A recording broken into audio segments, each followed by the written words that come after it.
Pada video kali ini saya akan menjelaskan langkah-langkah untuk melakukan pemeriksaan fisik pada jantung pasien dewasa. Yang pertama, sampaikan kepada pasien apa yang akan dilakukan. Lalu bantu pasien untuk berbaring pada meja pemeriksaan. Lalu cuci tangan dengan sabun dan air dan keringkan. Lalu pemeriksa berdiri pada sisi kanan pasien dan akan lanjutkan dengan melakukan pemeriksaan fisik secara umum. Yang pertama ada mengukur tekanan vena jugularis. Pertama-tama, posisikan pasien dalam posisi yang nyaman, lalu gunakan bantal untuk mengganjal kepala pasien agar otot sternocleidomastoid relaksasi, lalu angkat kepala tempat tidur pemeriksaan setinggi 30 derajat dan instruksikan pasien untuk menolehkan kepalanya ke arah yang berlawanan dengan pemeriksa.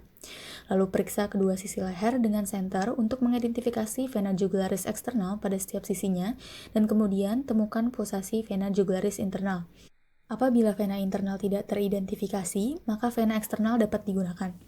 Dan apabila diperlukan, naikkan atau turunkan kepala tempat tidur pemeriksaan hingga Anda dapat menemukan titik osilasi atau meniskus dari pulsasi vena jugularis internal pada setengah bagian bawah leher.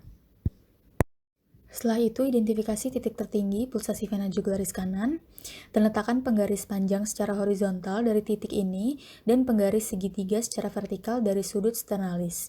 Lalu hitung jarak vertikal dalam sentimeter di atas sudut sternum, di mana penggaris panjang horizontal menyilang tegak lurus dengan penggaris segitiga. Sudut sternum umumnya berjarak 5 cm di atas atrium kanan, dan jarak yang didapat merupakan hasil pengukuran tekanan vena jugularis. Lalu yang kedua ada pemeriksaan pulsasi karotis. Yang diperiksa yang pertama ada nilai amplitudo dan kontur, di mana pertama-tama pasien dibaringkan dengan bagian kepala tempat tidur pemeriksaan di elevasi sekitar 30-45 derajat. Lalu inspeksi leher untuk menilai pulsasi karotis, dan letakkan jari telunjuk dan jari tengah kanan kiri atau ibu jari kiri pada arteri karotis kanan pada sepertiga bagian bawah leher. Tekan ke arah posterior dan rasakan pulsasi. Untuk memeriksa karotis kiri, gunakan jari tangan kanan atau ibu jari kanan.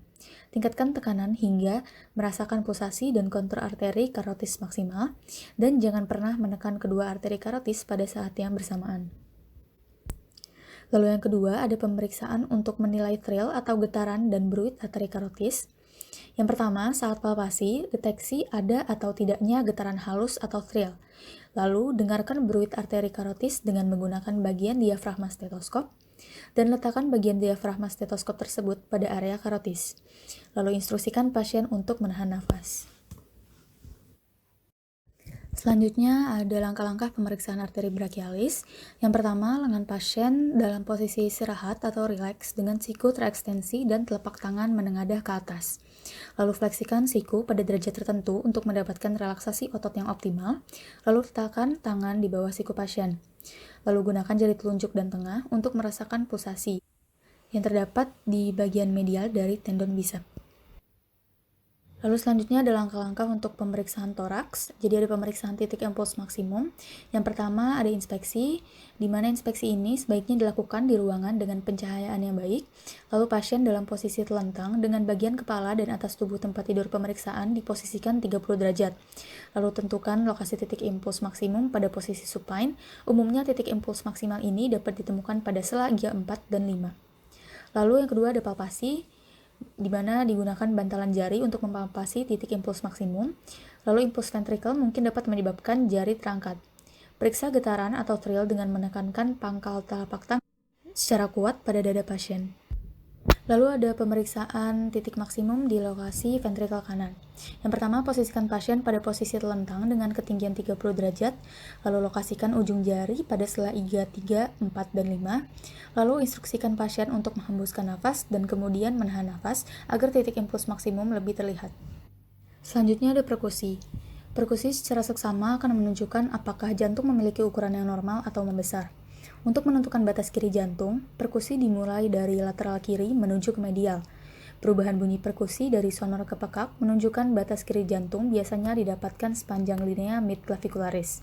Batas kanan terdapat pada linea sternalis kanan dan batas jantung terdapat pada sela iga 2. Selanjutnya ada langkah-langkah untuk pemeriksaan bunyi jantung 1, 2, 3, dan 4. Umumnya bunyi jantung dapat didengar pada posisi telentang. Area katup aorta berada di atas iga kedua kanan dan sela iga kedua pada linea parasternalis. Area katup pulmoner berada di sela iga kedua linea parasternalis kiri, lalu area katup mitral berada di sela iga kelima pada linea midclavicularis kiri, lalu area katup trikuspid berada di sternum pada perbatasan antara corpus sternum dengan processus xiphoideus. Yang terakhir ada pemeriksaan untuk ekstremitas, ada tes untuk edema. Pemeriksa menekan jemarinya pada area dependen seperti tulang kering pasien sekitar 2-3 detik. Jika edema piting ada, jari akan tenggelam ke dalam jaringan, dan ketika dilepaskan, bekas jari akan tetap ada.